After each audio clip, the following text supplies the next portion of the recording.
저는 오늘 계속 이어서 네가 무엇을 보느냐 오늘 마지막 편을 여러분들에게 말씀을 드리려고 합니다. 한 표 하나 한번 보여주시겠어요? 메러비안 법칙이라는 표인데요. 메러비안 차트로 이렇게 나와 있는데요. 이것은 이제 특별히 첫 인상에 대한 그런 의미입니다. 뭐냐면 저기 보니까 가장 퍼센테이지가 제일 많은 게 뭡니까? 시각적 이미지죠. 그러니까 이런 거죠.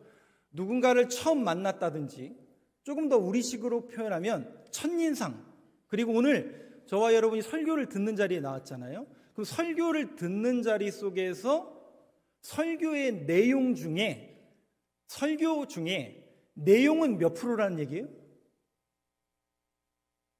네네.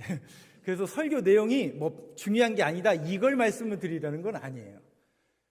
가장 중요한 게 항상 메로비안이라는 이 심리학자가 조사한 결과에 의하면 대부분 첫인상이 중요하다더라. 그러니까 첫 보여지는 모습이 그만큼 중요하다더라 라는 표를 보여드리려고 제가 여러분들에게 보여드리는 겁니다.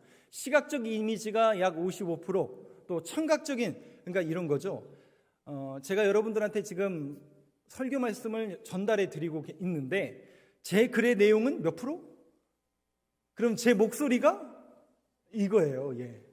그러니까 목소리나 분위기가 38%를 차지할 정도로 그만큼 분위기하고 목소리가 중요하다라는 것을 이 메러비안 차트에서 보여주고 있습니다. 물론 정확히 저렇게 다 이루어지는 건 아니지만 하나의 확률적으로 표를 만들어 보인 겁니다.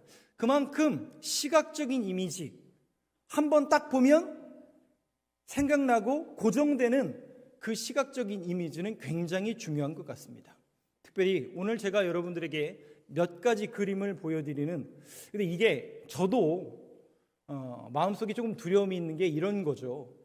왜냐하면 시각적 이미지라는 것, 또 동영상은 너무나 우리에게 각인이 쉽게 되기 때문에, 저만큼 중요하기 때문에 잘못된 동영상 또 잘못된 시각적인 자료를 사용하면 그거는 그것만큼 잘못되는 것이 없습니다. 그래서 정말 조심해야 되는데, 제가 어린 시절부터 또 신앙생활을 막 열심히 시작하려고 하는 그런 단계 속에서 봤던 두 가지 그림을 여러분들에게 한번 소개해 보겠습니다. 첫 번째 그림 한번 혹시 보여주시겠어요? 여러분 무슨 그림 같으세요? 아프리카 세렝게티 초원에는 누떼, 양떼, 여러 가지 동물의 떼들이 저렇게 떼를 지어서 몰려다닙니다. 왜 몰려다녀요? 물을 찾아서, 또 초원을 찾아서 저렇게 몰려다니죠. 그런데 어느 순간 저는 내 인생 속에서 마치 저 앞에 가는 누떼가 아니라 저 중간에 속해 있는 누떼는 아닌가라는 생각을 해보게 되었습니다. 여러분들의 인생은 어떠십니까? 앞에 계십니까? 중간에 껴 계십니까? 아니면 저 보이지도 않는 저 뒤에 계십니까? 문제는 앞을 가든 중간을 가든 뒤를 가든 제일 큰 문제는 뭐냐면 앞에 사람만 보고 간다라는 게 문제예요. 그러니까 이런 거죠. 방향도 없이, 그렇죠? 방향도 없이 앞에 누가 가니까 그냥 쫓아간다라는 거예요. 특별히 오늘 이 말씀을 듣는 저와 여러분들의 고백 속에, 또 신앙의 가치관 속에 첫 번째 한번 보여주시죠. 자막 한번 같이 읽겠습니다. 시작. 인생의 방향을 봐야 합니다. 여러분 너무나 안타깝지 않습니까? 우리의 인생이 단순히 앞에 가는 사람이 빨리 가니까 나도 빨리 가야 되는 거구나. 방향이 잘못되었는데 지금 우리도 방향을 잘못 가고 있는데 그냥 앞에 사람이 가고 옆에 사람이 가고 저 사람이 뛰고 나도 뛰어야 되는구나, 내 자녀도 뛰어야 되는구나, 이렇게 생각해서 세상과 똑같은 가치관과 세상의 똑같은 원리로 가서, 물론 세상적으로 성공할 수 있다고 성공할 수 있는 확률이 높아질 수 있다라고 여겨질 수 있겠지만은, 오늘 저와 여러분들이 다시 한번 우리의 마음속 깊은 곳에 각인시켜야 되는 그 말씀은 뭐냐면 올바른 방향과 말씀에 저와 여러분, 특별히 여기 우리 오늘 청소년들과 청년들이 같이 예배를 드리고 있는데요, 이 어린 세대들이 봐야 되고 들어야 되고 항상 이미지 속에 이미지화해야 되는 게 뭐냐면 올바른 가치와 올바른 방향입니다. 로마서 12장 2절 말씀 한번 띄워주시죠. 한번 같이 읽겠습니다. 시작. 너희는 이 세대를 본받지 말고 오직 마음을 새롭게 함으로 변화를 받아 하나님의 선하시고 기뻐하시고 온전하신 뜻이 무엇인지 분별하도록 하라. 사도 바울 선생님은 로마 교회를 향해서 이렇게 부탁을 합니다. 너희는 이 세대를 본받지 말고, 이 세대라는 건 뭡니까? 이 시대, 이 세대의 가치관, 그 사람들이 모든 걸 누리는 그 모든 것, 우리가 여러분 뭐가 부족한 거죠? 부족하죠. 남들이 볼 때는 세상적인 말로 좋은 차, 좋은 집. 근데 여러분 집이 없나요? 없는 분도 많죠. 차가 없나요? 없는 분도 많죠. 근데 더 이상 그것이 우리에게 가치관이 아니라는 거죠. 중요한 것은 오직 마음을 새롭게 함으로 뭐 한다고요? 변화를 받아.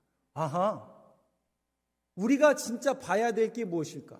여러분 한번 눈을 한번 다시 크게 뜨시고 옆에 분들 한번 보세요. 옆에 분들 이쪽도 한번 보시고 옆쪽도 한번 보시고. 누가 앉아 있어요 옆에? 맨날 보는 그 사람 앉아 있죠.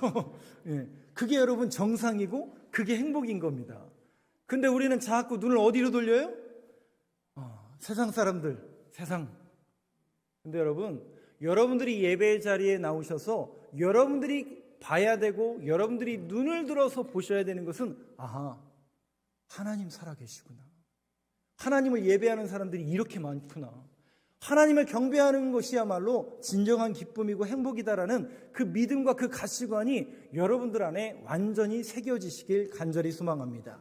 우리 믿음의 다음 세대들의 마음과 심령 속에도 내가 혹시는 아까 그 누때의 사진처럼 방향도 가치관도 잃어버리고 그냥 앞에 사람이 뛰어가니까 나도 뛰어가는 게 사는 길. 여러분 그 길이 낭떠러지면 어떡하는 거죠? 내 자녀, 내 인생 그렇게 열심히 뛰어갔는데 그 길이 낭떠러지라면 어떡하는 거죠? 사랑하는 성도 여러분, 여러분들의 믿음의 고백과 가치관 속에 올바른 가치관, 믿음의 고백, 이 세대를 본받지 말고 오직 마음을 새롭게 함으로 변화를 받아 하나님의 기뻐하시고 선하시고 기뻐하시고 온전하신 뜻이 무엇이든지 분별하도록 하라. 여러분 이 말씀을 마음에 새길 수 있는 저와 여러분 되시길 간절히 소망합니다. 누때 사진보다는 이 말씀을 새겼으면 좋겠습니다. 두 번째입니다. 자막을 한번 보여주시죠. 두 번째 자막. 우리가 보아야 될 게 무엇일까? 영어로 써놨네. 오버뷰 이펙트입니다. 오버뷰 이펙트. 그 한글로 조금 써주세요. 조망 효과라고 한번 써주세요. 조망 효과입니다. 조망 효과, 조망 효과. 자, 그림을 한번 보여주세요. 예, 넘겨주세요. 그림으로. 이겁니다. 이거. 죄송합니다. 예, 이 그림이에요. 이 그림. 무슨 그림이죠, 여러분? 설마 안 보이시진 않죠? 잘 보이시죠? 예. 우주인이 뭘 보고 있는 겁니까? 지구를 보는 것. 이것을 오버뷰 이펙트라고 합니다. 조망 효과인데요. 우주인들이 우주로 나가서 지구를 보는 그러한 광경을 오버뷰 이펙트라고 합니다. 조망 효과, 그럼 무슨 효과가 있는 거냐? 이런 거죠. 여러분, 다시 그 지구 그림을 한번 보여주세요. 저 중에 누가 있어요? 저 지구에 지금 누가 있는 거예요? 진짜요? 저 가짜 그림 아니에요? 이렇게 많이 계신데, 근데 여러분, 참 우리가 정말 이렇게 살고 있지 않나요? 이런 거죠. 우리 시선과 고백이 항상 높은 곳에서 밑을 봐야 되는데 항상 우리 시선이 어떠냐면 굉장히 좁아요. 굉장히 좁다 보니까 이 안에서 모든 만족감과 이 안에서 아웅다웅 산다는 거죠. 그런데 우주를 갔다 온 모든 사람들의 고백 속에서 하는 고백이 뭐냐면 딱 하나예요. 믿든지 안 믿든지, 신을 믿든지 안 믿든지 똑같이 우주를 갔다 온 사람의 고백 말 속에서 나오는 것은 지구는 굉장히 작다라는 거예요. 근데 그 작은 지구 안에 누가 살고 있는 거예요? 세상에. 그죠? 이 수많은 교회 가운데 우리 교회가 있고 이 교회 안에 또 이 많은 무리 가운데 내가 있다라는 이 사실이, 그러니까 우리가 세상을 살아가다 보면 자꾸 세상적인 시선과 가치관으로 인해서 그거를 못 보는데, 저 조망 효과를 통해서 본 사람들은 아하, 내가 왜 이렇게 아웅다웅거리면서 살아야 되나? 그렇잖아요. 여러분, 우리가 이 좁디 좁은 지구 안에서 그 인생 속에서 왜 사람들한테 부딪혀야 되고, 왜 사람들과 싸워야 되고, 투쟁해야 되고, 그거 얻으려고 가지려고 노력하고, 정말 열심히 사는 것도 중요하지만 우리가 눈을 들어서 지금 내가 어떤 길을 걸어가고 있고 지금 내 형편이 어떤지를 한번, 오늘 이 말씀을, 또 이 그림을 여러분들이 마음 깊이 새겨보시면서 여러분들의 인생을 한번 조망해 보시길 바랍니다. 과연 나는 어떻게 살고 있는가? 과연 나는 어떤 시선과 가치관을 가지고 살았는가? 지난 한 주간도 우리는 정말 열심히 살지 않았나요? 세상 속에서 정말 부딪혀가면서 그 사람만 없으면 잘 될 것 같고 쟤만 없으면 잘할 것 같은 그런 사람들과 부딪히며 살아갈 때에 정말 많은 어려움과 고난과 역경이 있어서 오늘도 나아오셨는데, 여러분들이 오늘 이 예배의 자리에서 정말 봐야 될 게 무엇일까? 저는 항상 저 조망 효과가 여러분들의 모습 속에 있었으면 좋겠습니다. 아하, 그렇군요 하나님. 내가 오늘 예배의 자리에 나왔는데 세상에 하나님의 말씀과 세상적 하나님의 말씀보다는, 이 하나님의 가치관보다는 세상에 이 사람과 저 사람과 그 수많은 일 속에 부딪히다 보니까 저런 조망 효과보다는 그저 그 안에 갇혀서 그냥 그것만 붙잡으면 성공이고 그것만 붙잡으면 다 되는 줄 알았는데, 여러분 다 되던가요? 죄송해요. 저는 아직 성공이라는 것을 못 해봐가지고 저는 아직 달려가고는 있지만, 여러분 달려가 보신 분들 중에, 얻어보신 분 중에, 성공해 보신 분 중에 그것만 얻으니까 다 되던가요? 여러분들이 증거를 해주세요. 분명한 사실은 솔로몬이 고백하고 있는 것처럼 헛되고 헛되니 모든 것이 헛되다라는 그 믿음의 고백이야말로 저는 이 조망 효과의 가장 큰 의미라고 생각이 됩니다. 그래서 이 조망 효과를 가진 사람들의 고백 속에서 당연히 들려지는 그런 고백이 바로 이사야서의 고백이 그대로 담겨져 있는 걸 볼 수 있습니다. 이사야서 40장 31절 말씀, 26절 말씀 먼저 보여주세요. 같이 한번 읽어보겠습니다. 시작. 너희는 눈을 높이 들어 누가 이 모든 것을 창조하였나 보라. 주께서는 수요대로 만상을 이끌어내시고 그들의 모든 이름을 부르시나니 그의 권세가 크고 그의 능력이 강함으로 하나도 빠짐이 없습니다. 이 예언의 말씀은 이사야 선지자가 고난을 속에 있는 이스라엘 백성들에게 주신 말씀이에요. 눈을 높이 들어 뭘 보라고요? 창조주 하나님을 보라는 거죠. 눈을 높이 들어 창조주 하나님을 보라. 여러분 창세기 1장 1절 한번 저하고 같이 한번 암송해 보겠습니다. 태초에 하나님이 천지를 창조하시니라. 다시요. 태초에 하나님이 천지를 창조하시니라. 아멘이십니까? 아멘. 근데 이 말씀도 못 믿는 분들이 있더라고요. 성경 전체는 고사하고 1장 1절에 써 있는 그 맨 첫 구절도 못 믿는 분들이 많이 있더라고요. 여러분, 태초에 하나님이 천지를 창조하셨습니다. 이 말을 믿으십니까? 아멘. 그 믿음의 고백이 있으면 우리는 이제 내 것만, 또 이 시대만 바라보는 것이 아니라 오버비 이펙트, 이 모든 것을 지으신 하나님을 바라볼 수 있는 그런 믿음의 눈이 저와 여러분들에게 열려지길 간절히 소망합니다. 그 주님이, 26절 다시 보여주세요. 그 주님이 누구를 기억하고 누구의 이름을 불러주시냐면 수요대로 만상을 이끌어내시고 그들의 모든 이름을 부르시나니. 세상에 누구의 이름을 불러주세요? 나는 보잘것없고 내 이름은 하나님이 모르실 텐데, 내 기도 하나님 응답 안 하실 텐데. 여러분 놀라지 마세요. 하나님은 말씀 통해서 증거하십니다. 그들의 모든 이름을 부르시나니. 아닙니다. 세상 사람들이 볼 때는, 또 객관적으로 볼 때는 그런 모습과 그런 시선이 객관적으로 옳을 수도 있지만 성경은 우리에게 말씀하십니다. 하나님은 천지를 창조하셨을 뿐만 아니라 저와 여러분들의 모든 이름을 지금도 부르고 계시고 저와 여러분들과 함께 하신다라는 그 약속의 말씀을 붙들 수 있는 저와 여러분 되시길 간절히 소망합니다. 그 믿음의 고백이 있는 사람들은 시선이 어떻게 바뀌느냐? 이렇게 바뀌는 거예요. 31절 한번 같이 읽겠습니다. 시작. 오직 여호와를 앙망하는 자는 새 힘을 얻으리니 독수리가 날개치며 올라감 같을 것이요 다른 박질하여도 곤비하지 아니하겠고 걸어가도 피곤하지 아니하리로다. 여기 보니까 오직 여호와를 뭐 한다고요? 앙망하는 자. 쉬운 성경에서는 의지하는 자로 번역하고 있더라고요. 그렇습니다. 그 믿음의 눈이 열려지는 사람들은 누구를 보게 되어 있냐면 하나님을 보게 되어 있고 하나님을 의지하게 되어 있습니다. 여러분 오늘 왜 나오셨어요? 저 만나러? 그거는 뭐 저희 아내나 우리 아들일 수밖에 없겠지만은 가장 중요한 것은 누굴 만나는 거냐면 하나님을 만나는 자리예요. 하나님. 왜? 그분이 태초에 천지를 창조하셨고 나의 이름을 부르시기 때문에. 오늘도 그 주님 앞에 경배와 찬양 올려드릴 때에 그 주님을 만날 수 있는 그 놀라운 경험이 이 예배의 자리를 통해서 이루어지길 간절히 소망합니다. 그 믿음과 그 시선과 그 믿음의 고백으로 새롭게 시작된 한 주간에도 여호와를 앙망하는 자는 뭐를 주신다고요? 힘을 얻으리니 독수리가 날개치며 올라감 같을 것이요 다른 박질라도 곤비하지 아니하겠고 걸어가도 피곤하지 아니하리로다. 정말 안 피곤할까요?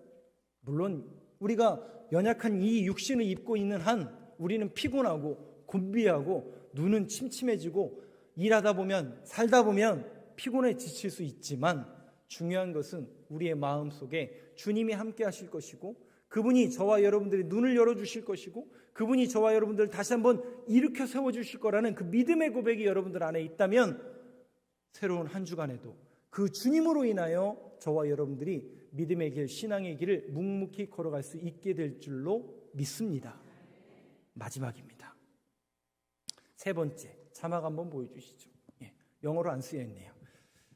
같이 한번 읽어보겠습니다. 시작. 성전에 가득한 주의 영광을 봐야 합니다. 성전에 가득한 주의 영광을 봐야 합니다. 오늘 본문 말씀 한번 띄워주세요.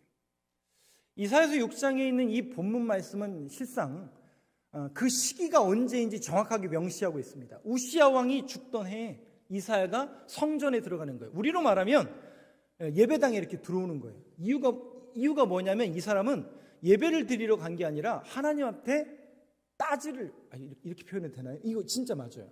하바국도 똑같은데 이 우시야도 마찬가지예요. 하나님 앞에 고발하러 올라가는 거예요. 하나님 앞에 따져 물으러 올라가는 거예요. 하나님, 우시야 왕이 죽었습니다. 그럼 여러분 우시야 왕이 죽은 게 무슨 소용이에요? 이런 거죠. 우시야 왕이 52년을 다스려요. 그러니까 52년을 살았다는 게 아니라 다스리는 횟수가 52년이에요. 그러면 여러분 이 왕이 잘 다스렸을까요? 못 다스렸을까요? 잘 다스렸으니까 52년 동안 다스린 거예요. 그동안 나라가 북이스라엘 남유다로 쪼개져 가지고 남유다는 맨날 남의 나라에게 조공바치고 공격당하고 근데 이 우시야 왕이 나라를 부강하게 만든 거예요. 그래서 조공을 하던 나라에서 조공을 받는 나라로 소위 말해서 성장한 거예요. 근데 그 왕이 죽어버렸어요. 어떻게 해요? 다시 살릴 수도 없고. 그 왕이 죽었다라는 것은 절대 권력이 무너졌다라는 거예요. 절대 권력이 무너지면 그 빈틈을 타서 누가 역사합니까? 항상 사람과 사람이. 이 이사야는 히스기야와 같은 왕손의 자손이에요. 왕정에서 교육을 받았던 사람이고 예언자였고 하나님의 말씀을 대언하는 사람이었고 그 시대의 지식인이고 엘리트였고 지도자였어요. 이사야가 딱 봤더니 큰일 났어요. 야, 큰일 났다. 절대 권력의 그 왕이 죽었으니 이제 나라를 누가 다스리냐? 거기다가 저 북쪽에서는 어떤 나라? 아수르가 호시탐탐 우리를 노리고 있으니 이거 큰일 났다. 왕 죽었지, 아수르 공격하지, 이스라엘 백성들의 영적인 상태는 죄송해요. 동물 판과 같지? 그러니 이사야가 볼 때는 이건 아니지. 하나님 이런 일이 벌어지면 안 되죠. 라고 속이 터져서 하나님 앞에 하소연하러 간 거예요. 하나님 이거 어떡합니까? 이 나라 망하게 생겼으니 하나님 이거 그냥 놔두실 겁니까? 근데 여러분 그때 이사야의 눈이 열려져요. 눈이 열려지면서 그가 본 게 뭐냐면 의자를 봐요. 의자. 우리로 말하면 이런 의자예요. 저 높이 들린 곳에 의자가 하나 딱 있어요. 근데 그 의자에 어떤 분이 앉으셨는데 그분의 얼굴은 모르겠지만 그분이 입은 옷이 자신 앞에, 즉 성전에 가득한 그 광경을 보게 됩니다. 그때 이사야가 깨닫게 돼요. 뭘 깨닫냐면, 아하, 하나님 죽은 줄 알았는데, 하나님 역사 안 하는 줄 알았는데, 하나님 내 기도 안 들으시는 줄 알았는데, 세상에 하나님 어디 계세요? 충만하게 가득하게 임하는 그 광경 속에 이 사람 이사야가 눈이 열어집니다. 그러면서 맨 먼저 고백하는 게 혹시 여러분 뭔지 아세요? 화로다. 내 입이 뭐 했다고요? 부정한 입술이었구나. 아이고, 뭐냐면 자기 안에 죄악을 보게 되는 겁니다. 여러분, 하나님을 제대로 만난 사람의 첫 번째 증거가 혹시 뭔지 아세요? 자신의 죄악을 보게 되는 겁니다. 그리고 그 죄악을 어떻게 하라고요? 토설하게 만드십니다. 토설하게 만드세요. 성령님이 역사하시면 여러분 거의 모든 공통된 의견 가운데 우리 안에 죄악을 보게 하세요. 왜? 그 죄악을 토설해내야만 누구를 만날 수 있으니까요. 하나님과 제대로 만날 수 있으니까. 그러면서 이사야가 고백합니다. 와, 내가 죄인이었군요. 내 입이 부정했군요. 왜요? 조금 전까지 어떻게 했어요? 하나님 망했습니다. 큰일 났습니다. 이거 안 됩니다. 불평하고 원망했던 자기의 입술이 화로다. 내 입술이요. 내가 똑같이 세상 사람들하고 똑같이 부정하고 원망하고 불평했구나. 그 모습을 하나님 앞에 회개하는 겁니다. 그때 주님께서 수치로, 그 뜨거운 숯으로 그의 입을 지져주시죠. 진짜 지진 건 아니고 그런 환상을 보여주신 겁니다. 그 이야기는 뭐입니까? 네 죄악을, 네 입술을 내가 정결케 했다. 그때 이사야가 놀라운 고백을 합니다. 8절 말씀 다시 보여주세요. 그게 오늘 8절 말씀이에요.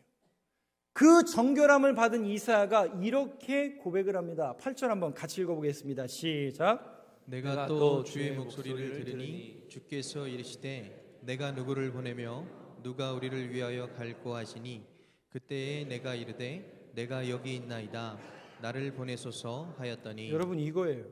주의 목소리를 듣니 주께서 이르시되 내가 누구를 보내며 누가 우리를 위하여 갈고 하시니. 여러분 이 이야기 무슨 얘기예요?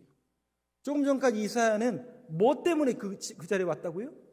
하나님이 이 백성, 이 나라, 이 민족 어떡합니까? 애끓는 민족의 그 근심과, 그러니까 이게 자기 아니잖아요. 뭔가 그 민족성이잖아요. 하나님 이 나라 어떡합니까? 이 민족 어떡합니까? 우리 교회 어떡합니까? 그 애끓는 마음으로 하나님 앞에 달려가 나갔다고요. 근데 하나님 뭘 보내시냐면 거기를 보여주시는 거예요. 네가 조금 전에 애끓는 심정으로 나라와 민족과 교회를 위해서 기도했잖아. 그걸 다시 보여주시는 거예요. 그 얘기는 뭐예요? 거기에 누가 가라는 얘기예요? 네가 가라 하와이 이렇게 된 거죠. 정확하게.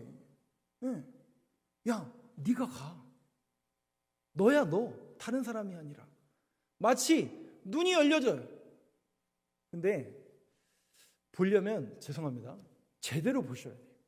우리는 간혹 희미하게 보셔서 이건가 저건가 헷갈릴 때가 있습니까? 없습니까? 있죠. 기도하다가 기도하려고 눈 감으면 뭐가 보여요?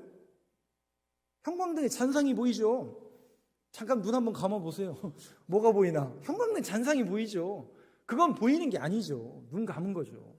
모두에게 나라는 생리적인 현상이죠. 그런데 그분이 생각날 때가 있다니까요. 그 사람이 생각날 때가 있다니까요. 그거는 누구 보고 가라는 얘기예요? 누구 보고 가라는 얘기예요?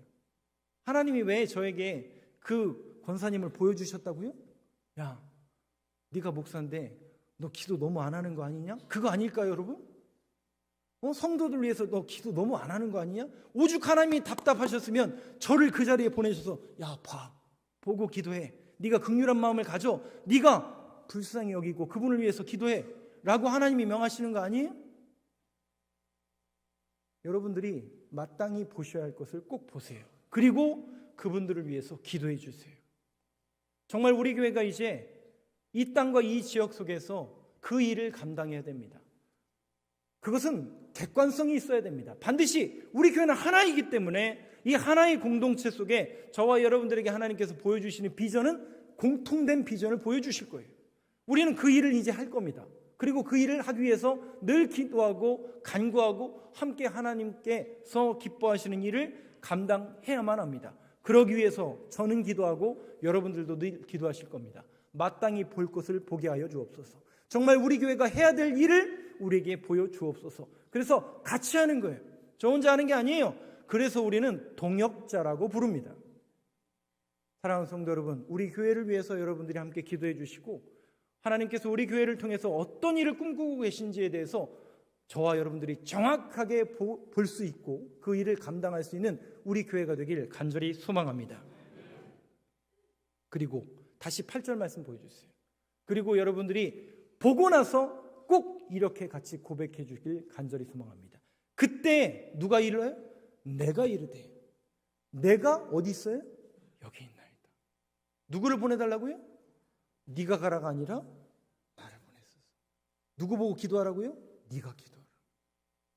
사랑하는 성도 여러분, 오늘도 저와 여러분들의 눈이 열려지길 간절히 소망합니다. 저 앞에는, 저 문 밖에는 누가 기다리고 있어요? 우리 엄마가 저 밖에는 성경에 이른 것처럼 저 문 밖에는 죄가 엎드러져 우리를 기다리고 있습니다. 놀랍게도 박수와 찬사와 영광이 저 밖에서 우리를 기다리고 있지 않아요, 여러분? 저 밖에는 죄가 엎드러져 있고요, 유혹이 기다리고 있고요, 저와 여러분들을 어떻게 해서든지 무너뜨리려는, 여러분 한번 상식적으로 생각해 보세요. 하나님의 교회가 일어나려고 하는데, 우리 교회가 일어나려고 하는데, 저와 여러분들에게 부흥이 일어나려고 하는데 저 밖에 있는 저 악한 세력들이 가만히 있겠어요? 가만히 있으면 쟤들은 악한 세력이 아니죠. 직무유기죠, 저들의. 당연히 난리법석, 놀라운 일이 저들에게 지금 난리법석이 나겠죠. 그게 정상이에요. 그래서 여러분들이 보셔야 돼요. 그걸 눈으로 정확히 보시고 여러분들이 말씀을 붙드셔야 돼요. 새로운 한 주간도 여호와를 앙망하는 자는 그들에게 새 힘을 주신다라고 말씀하신 것처럼 주님만을 바라보면서 새롭게 시작된 이 한 주간도 믿음의 주요 온전하게 하시는 인 예수님만 바라보며 뚜벅뚜벅 한 걸음 한 걸음 신앙의 길을 걸어갈 수 있는 저와 여러분 되시길 간절히 소망합니다. 마지막으로 이 말씀 하나 드릴게요. 무디 목사님 설교 중에 이런 얘기가 하나 있습니다. 무디 목사님을 통해서 많은 분들이 은혜 받고 교회 안으로 들어오게 됐는데 한 젊은 청년이 이렇게 질문을 합니다. 목사님, 제가 목사님으로부터 세례받고 하나님을 믿게 되고 하나님을 믿는 선택을 했는데 그러면 이제 세상을 온전히 버려야 합니까? 라고 질문을 합니다. 그때 무디 목사님이 정말 놀라운 이야기를 하세요.